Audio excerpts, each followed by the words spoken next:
All right, boys and girls, welcome back to the drive-through. I love this particular problem.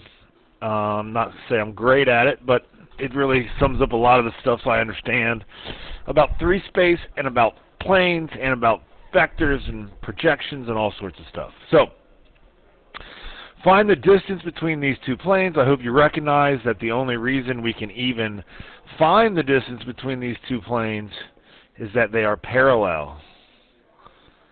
Otherwise, there wouldn't be a set distance. It would differ, you know? So, you got two planes that are like parallel to each other. Okay, now the thing I need you to understand, obviously we're trying to find the distance between these two planes. But remember that this black plane is defined by a normal vector that is orthogonal to that plane.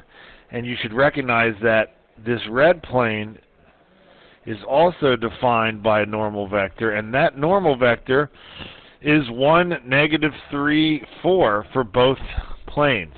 Okay? So what we need to do is, let's just find a point in each plane. So,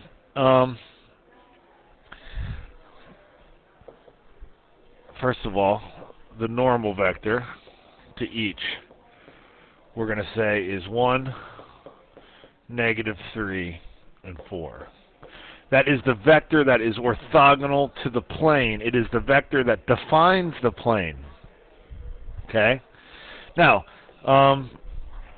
let's just say that P is some point in this plane. So what's the easiest point I could find that would be in that plane? That would be 10, 0, 0. Now let's say that Q is any point in this plane. And so the easiest one I could do for Q would be 6, 0, 0. All right. So PQ does not represent, or the magnitude of PQ does not represent the distance between the two planes. However, if I could figure out how much of PQ is traveling in the direction of N, then that value, the scalar of that, would give me the distance between the two planes. So how do I find how much of PQ is traveling in the direction of N? Well, that sounds like a dot product, which it is. It's the projection of PQ on to N. Okay, so what is PQ?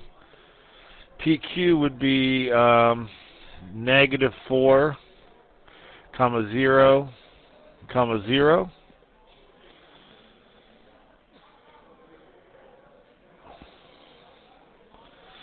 Okay, so the distance is going to be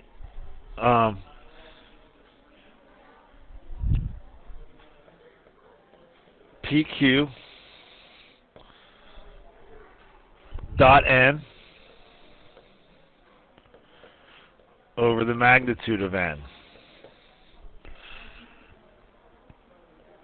Okay, so it's -4, 0, 0 dot 1, -3, 4 over the square root of 1 squared plus 3 squared plus 4 squared. So you get 4 over radical 26, or that would reduce to a 2 radical 26 over 13.